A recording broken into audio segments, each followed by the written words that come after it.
Hello everyone, welcome to Y quanta. कैसे हैं आप सभी लोग? बच्चों, आशा करता हूं कि काफ़ी अच्छे होंगे। आज तारीख है 18 जून और क्या क्या इंपॉर्टेंट न्यूज़ हैं, क्या क्या इंपॉर्टेंट एडिटोरियल्स हैं जो आपके लिए इंपॉर्टेंट हो सकता है कि उनके लिए हम एनालिसिस करने वाले हैं अपने इस सेशन में।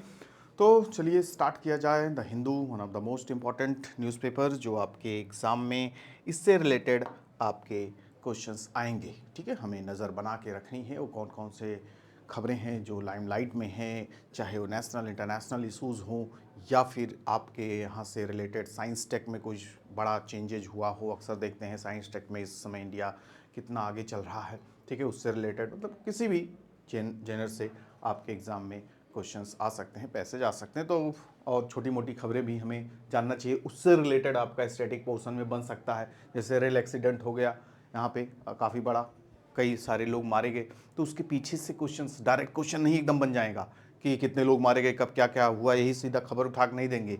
डिफ़ॉल्ट जो फेलियर्स हैं, ठीक है, आपके रेलवे सिस्टम के, या फिर आपसे दे देंगे नंबर ऑफ क्या आते हैं। आप देखोगे कि कई सारे एप्लीकेशंस ऐसे बनाए गए हैं, कई सारे ऐसे सिस्टम्स बनाए गए हैं कि एक्सीडेंट वगैरह को रोकने के लिए भी।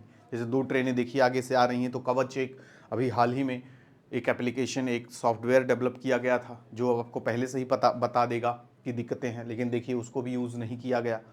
ठीक है, तो इन सब वजहों से और बाकी कई सारे इशूज़ इसमें देखने को मिले कि कुछ टेक्निकल इशू की वजह से परमिशन मिल गई थी कि कैसी भी सिचुएशन हो, रेड लाइट या आप क्या कहते हैं ग्रीन लाइट, कोई भी हो, तो जो लोको पायलट था उसको दिया गया था देख के अपना आराम से जाना।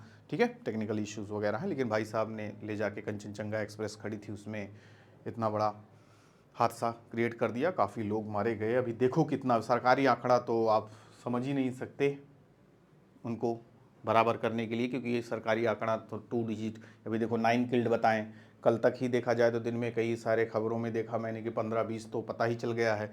यहाँ पे इनके पास नए 9 ही लोग मारे गए हैं। इतनी बड़ी ट्रेन हादसा देख रहे हैं क्या हाल है इस समय, इसमें सिर्फ 9 ही लोग मारे गए। या इससे अब कई सारी बोगियाँ आप देख रहे हो पूरा एकदम ऊपर चढ़ गया है इसके, तो बहुत सारे लोग मारे जाते हैं। लेकिन सरकार आंकड़ा इसलिए छुपाती है कि ज़्यादा बदनामी ना हो, लोग हताहत ना हो। ठीक है, कितने लोग इससे प्रभावित हुए, तो यही सारी बातें यहाँ पे आप समझ सकते हैं। कहाँ पे हुआ? वेस्ट बंगाल के रीजन में, ये आपका जलपाईगुड़ी। ठीक है, द रीजन इज जलपाईगुड़ी से ट्रेन आपका इधर से जा रही थी, तो आपस में ये स्टेशन पे खड़ी हुई थी, तो ले जाके इसको इन्होंने यहाँ पे भिड़ा दिया। तो चलिए देखते हैं, आज के इम्पोर्टेंट खबरों में से एक था ये। ठीक है, हाँ, तो इसके बारे में ओवरऑल पढ़ सकते हैं। Loco pilot had permit to cross all signals in red, देख रहे हैं परमिशन वगैरह भी थी, लेकिन उन्होंने ध्यान नहीं दिया और ये इतना बड़ा हादसा हो गया। तो इसके पीछे होने के कारण तो चलिए हमें पता चल गया है, लेकिन क्यों इस तरीके की घटनाएं हो रही हैं? क्या ये एक तरीके से देखा जाए कि इनकी गलतियां थी या सिस्टम की गलतियां थी? जो गई तो आम इंसान की जाने, कौन इनकी जिम्मेदारी लेगा? अब तो वो समय भी नहीं रहा, चलिए हमने गलतियां की, हम अपने पद से इस्तीफा देते हैं। अब तो एक तरीके से देखो निर्लज्जता की हद होती है, बड़े बड़े एक्सीडेंट होते रहेंगे, फॉल्स होते रहेंगे, कोई जिम्मेदारी, अकाउंटेबिलिटी, रिस्पॉन्सिबिलिटी किसी कुछ दिख ही नहीं रही है। तो वो सब दिक्कतें आएंगी, लेकिन उसके बावजूद भी कोई जिम्मेदार नहीं है। तो फॉल्ट कहाँ है, कैसे है, क्या इसके पीछे कारण, तो हर एक तरीके से ओवरऑल हमें इसके बारे में जानकारी होनी चाहिए। ठीक है, तो ये खबर रही। और यहाँ पे आप देख सकते हैं आगे भी कुछ हमारे लिए पानी की क्राइसिस का भी समय से चल ही रहा। दिल्ली में, पूरी दुनिया में पानी की क्राइसिस हो रही है, जल स्तर सूखते चले जा रहा है, ग्लेशियर्स पिघल रहे हैं, ग्लोबल वार्मिंग बढ़ रहा है। तो जिम्मेदार कहीं ना कहीं हम ही लोग हैं। ठीक है, सस्टेनेबिलिटी की नाम की तो चीज़ ही नहीं है, पढ़ाया जा रहा सस्टेनेबल डेवलपमेंट हर एक चीज़ में हो। ठीक है, चाहे रिसोर्सेज को यूज़ करने का हो, चाहे जीवन को आगे बढ़ाने का हो, सब एक लिमिट, एक दायरे में होना ज़रूरी है। किसी भी चीज़ में अति हो जाएगी तो उसका असर देखने को मिलेगा ही। अब वो मानव नेचर के द्वारा, नेचर के साथ अति कर रहा है, तो उसका रिजल्ट हमें देखने को मिलेगा। ठीक है, कुछ इसमें पॉलिटिकल व्यूज़ भी देखने को मिल जाते हैं। अब जैसे दिल्ली में पानी क्राइसिस है तो राजनीतिक भी, अरे भाई ठीक है, समस्या सामने है, सबको एक साथ मिल के करो। बीजेपी वाले आम आदमी को इल्ज़ाम लगाए जा रहे हैं, आम आदमी बीजेपी वाले को, वो पानी दे देते तो हम पूरा कर देते, अरे कोई भागीरथी बन जाओ, पानी लेके आओ, व्यवस्था करो, आपस में बातचीत करो। तो ये सब बात करने से चीज़ें सामने होंगी ना। इसमें पिस तो आम इंसान रहा है, तो वो चीज़ हमें देखना होगा। ठीक है, हम वोट इसलिए थोड़ी देंगे कि आपस में पहले लड़ाई झगड़ा कर लेना फिर हमारे लिए काम करना। आपको काम करना होगा, ठीक है, मिलजुल के काम करना होगा। जैसे पॉलिटिकल न्यूज़ वगैरह हैं यहाँ पे, ठीक है, फिर आपके लिए इंपॉर्टेंट यहाँ पे न्यूज़ आने वाली है बहुत ही जल्दी, ठीक है। ये काफ़ी इंपॉर्टेंट न्यूज़ देखिए, तो कर्नाटका गवर्नमेंट काफ़ी बड़े लेवल पे इस पे काम कर रही है छुट्टियाँ वगैरह के लिए, जो देखा जाए मेंस्ट्रुअल लीव पीरियड, ठीक है, कि आपके लिए छुट्टियाँ होनी चाहिए, जो आप देखते होंगे फीमेल में, ठीक है, जो मेंस्ट्रुअल पीरियड होता है 2-3 दिन के लिए, तो उसमें छुट्टी की बात हो रही है।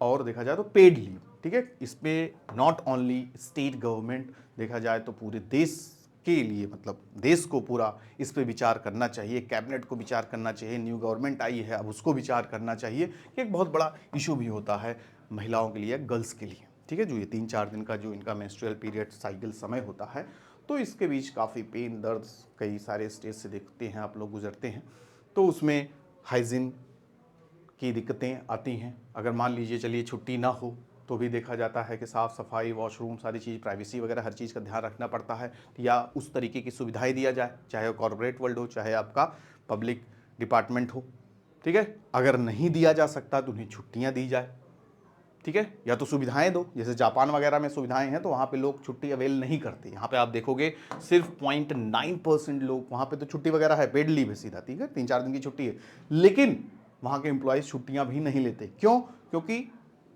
हर तरीके से वहाँ हैंडल किया जा सकता है, ठीक है, वॉशरूम की व्यवस्था होती है, साफ़ सफाई, हर एक चीज़ बेहतर, पैड वगैरह सारी व्यवस्था होती है, तो इंसान छुट्टी क्यों ले, ठीक है। लेकिन जहाँ जो देश, जो स्टेट नहीं दे सकते तो छुट्टियाँ दीजिए, ठीक है। तो दोनों चीज़ों की बात हो रही है यहाँ पे, और इसके लिए कमिटेड हैं कई सारे स्टेट्स, ठीक है, कई सारी कंपनियाँ कॉर्पोरेट वगैरह में देखिए जोमेटो, स्विगी वगैरह छुट्टियाँ प्रोवाइड कर रहे हैं, तो ये बहुत बड़ा इशू है और बहुत ही सेंसिटिव भी है। तो अगर इस पे बेहतर तरीके से कमिटमेंट हो, आपके रूल्स वगैरह आएँ तो काफ़ी बेहतर होगा, ठीक है। तो इसको भी एक इम्पॉर्टेंट है आज के समय का, तो इसके ऊपर पैसेज वगैरह कुछ भी आ जाए किसी भी तरीके से तो आपको इसके बारे में जानकारी होनी चाहिए।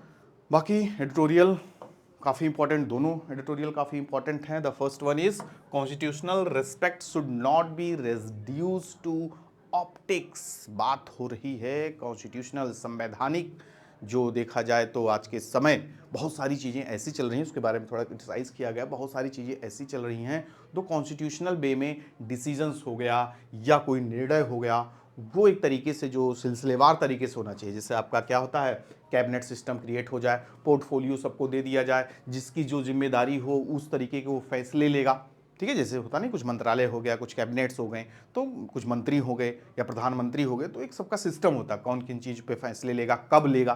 तो अभी जैसे कि आपकी न्यूली गवर्नमेंट वगैरह बनी, विदाउट पोर्टफोलियो असाइनमेंट के बगैर ही कितने सारे डिसीजंस वगैरह ले लिए गए, ठीक है, जो कि सवाल खड़ा करता है, क्या ये एक संवैधानिक, एक कॉन्स्टिट्यूशनल वे में हो रहा है या एक तरीके से कॉन्स्टिट्यूशनल डिक्टेटरशिप भी दिख रही है, ठीक है, अपने आप ही फैसले ले लोगे बिना पोर्टफोलियो दिए, ठीक है। इन सब के बारे में यहाँ पे आपके दुष्यंत दवे साहब हैं, जो senior advocate and former president of the supreme court bar association के, तो इन्होंने वो सारी बातें यहाँ पे लिखी ऑन कॉन्स्टिट्यूशनल मॉरलिटी के बेसिस पे, the advent of the constitutional dictatorship जिसकी अभी बात कर रहे थे। तो यहाँ पे B.R. Ambedkar did want that bhakti in life is good for the salvation of the soul, but the politics is the sure path of dictatorship what we are witnessing the constitutional dictatorship. तो ये सारी बात यहाँ पे आप पढ़ सकते हैं, ठीक है। रिस्पॉन्सिबिलिटी के बारे में यहाँ पे बात की गई है, इसकी क्या जिम्मेदारी होगी, जो आपके वेलफेयर से रिलेटेड जो डिसीजंस होंगे या कॉन्स्टिट्यूशन से रिलेटेड जो डिसीजन होंगे, पार्लियामेंट से रिलेटेड जो डिसीजंस होंगे, उनमें किस तरीके की बातें होनी चाहिए, किस वे में होनी चाहिए, तो उस बारे में पूरा यहाँ पे देखा गया है कि हमें कॉन्स्टिट्यूशनल रिस्पेक्ट भी होनी चाहिए, ठीक है, हर तरीके से संवैधानिक वे में भी होना चाहिए, ठीक है। तो इसको ज़रूर पढ़िएगा, यहाँ पे काफ़ी कुछ आपको देखने को, जानने को मिलेगा, ठीक है। फिर उसके बाद the next is the last continent must remain a pristine wilderness. बहुत बड़ा इशू है यहाँ पे, ये देखा जाए तो अभी हाल ही में आपका 46th अंटार्कटिक ट्रीटी हुई, ठीक है, जिसका नाम है ATCM 46। क्या है इस ट्रीटी में, कि आपको पता ही है कि ये आपका ग्लोब है और ये वाला रीजन आपका क्या कहलाता है, आर्कटिक रीजन कहलाता है, जो पोल की तरफ दो पोल है ना, ये वाला नॉर्थ साइड आर्कटिक रीजन है और साउथ साइड आपका क्या है, अंटार्कटिक रीजन है, ठीक है। तो अंटार्कटिक रीजन को देखा जाए तो सुरक्षित रखना या यहाँ पे एक्सप्लोरेशन करना, साइंटिफिक एक्सप्लोरेशन वगैरह करना। तो इसकी ट्रीटी हुई थी, कई सारे देश इसमें शामिल थे। 50-60s के समय में मात्र 12 देश शामिल थे, अब पहुंच गए हैं 50s में। ठीक है, 50s में लगभग 56 कंट्रीज इसमें शामिल हो गए हैं।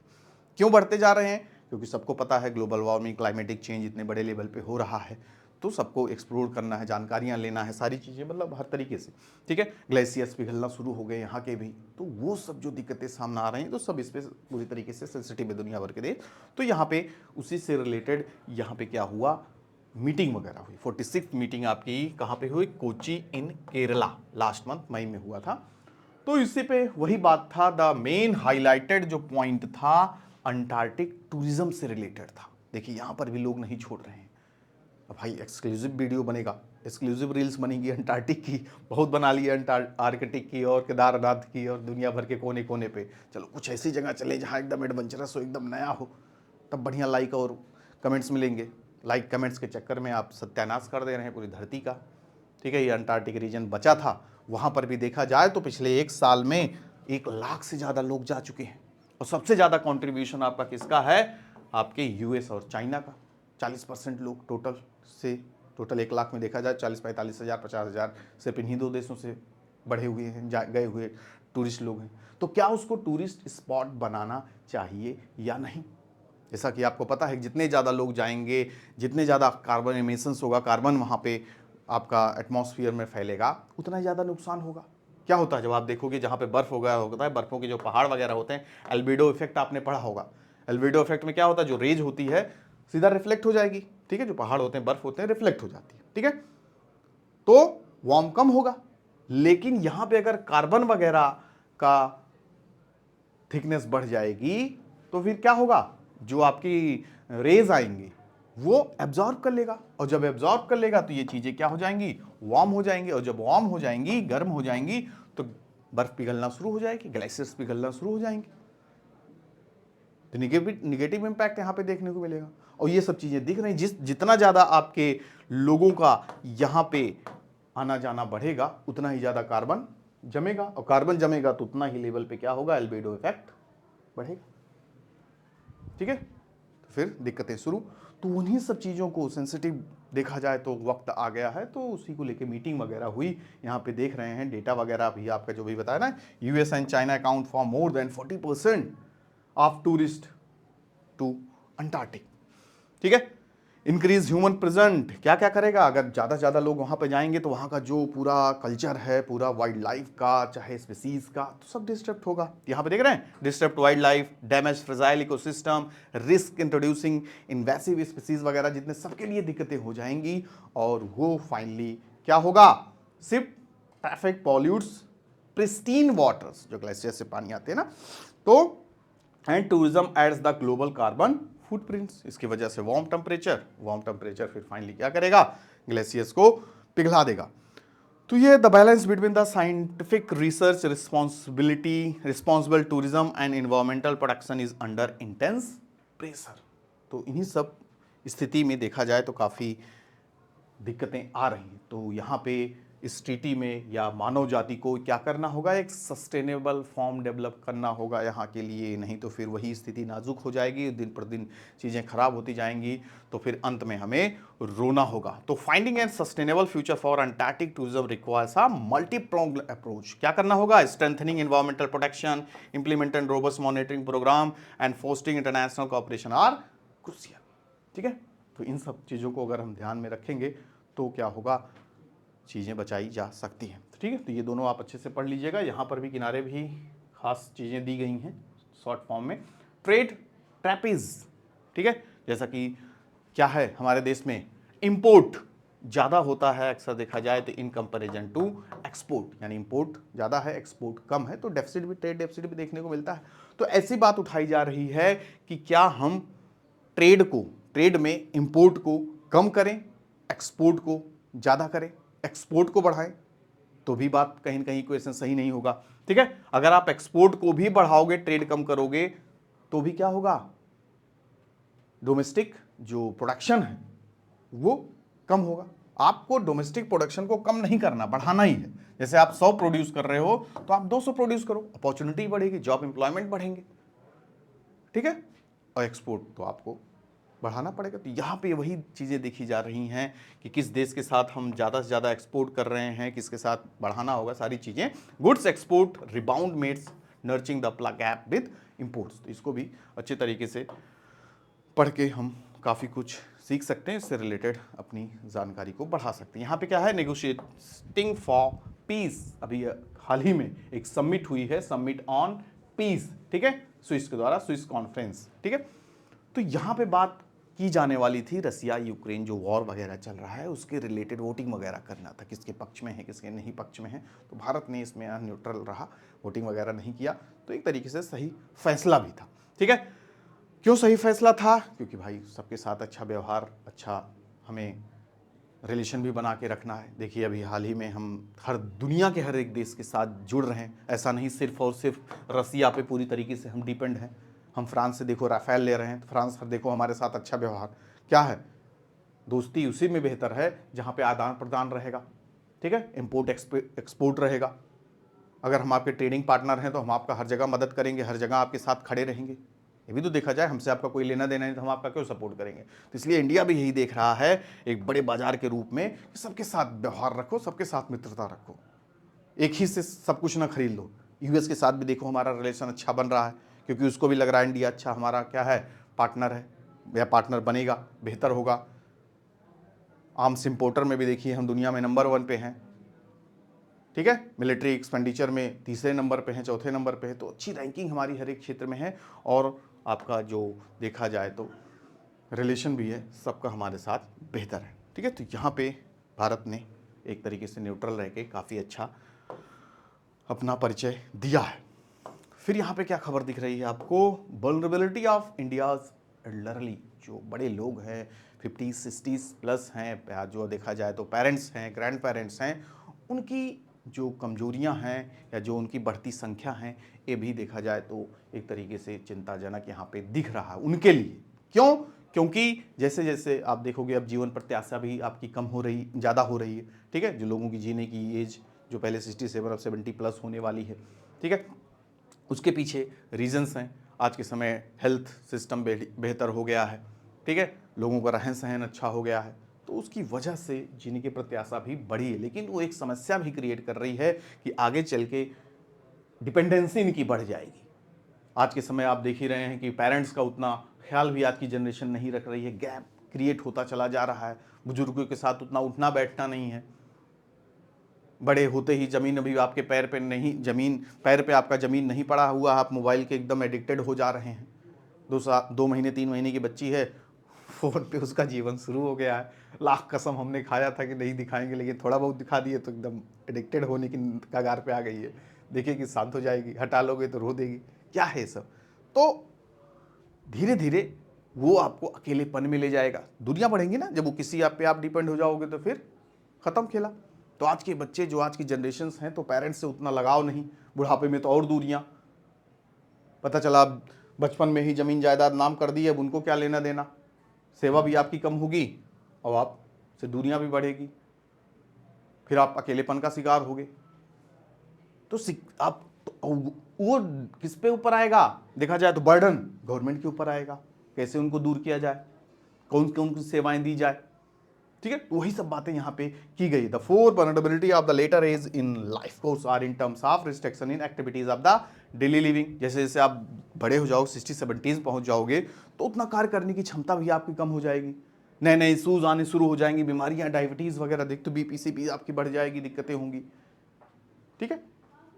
तो उसको दूर करने के लिए आपके बच्चों पर या सरकार पर, अकेले हो तो फिर सरकार ही देख रेख करेगी, ठीक है।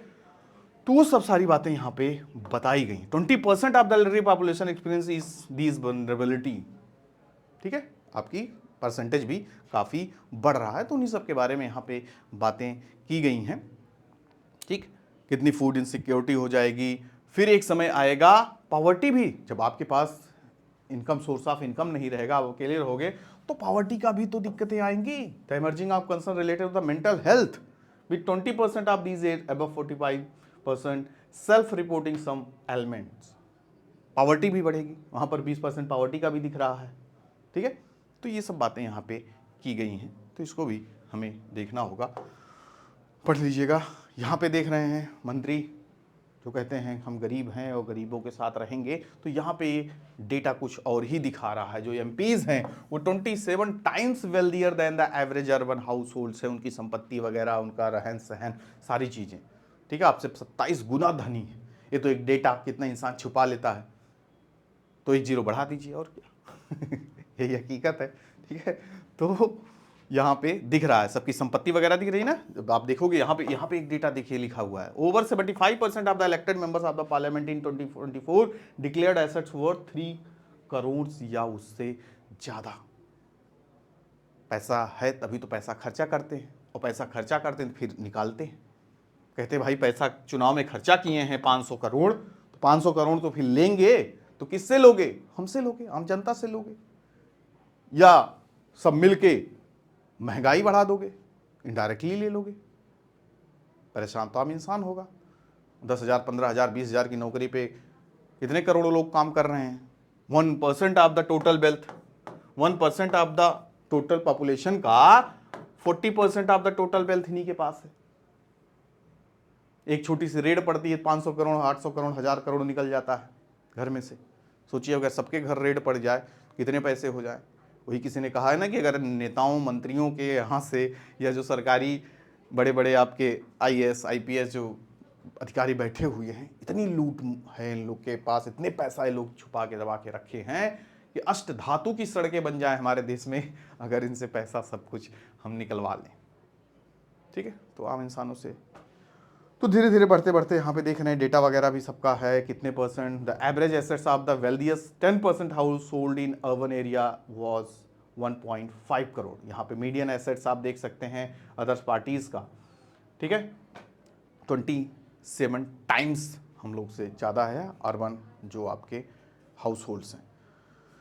तो ये सब इंपॉर्टेंट खबरें थी जो आपके लिए काफ़ी कारगर साबित होंगी, ठीक है। एक और आपका होगा ये बात यहाँ पे एनएसए ऑफ इंडिया, ठीक है, नेशनल सिक्योरिटी एडवाइजर, और यूएस के, इनके बीच मीटिंग वगैरह हुई, बातचीत हुई, और बड़े इंपॉर्टेंट पॉइंट पे बात हुई है। The topic is ICET. क्या है ये आईसीईटी?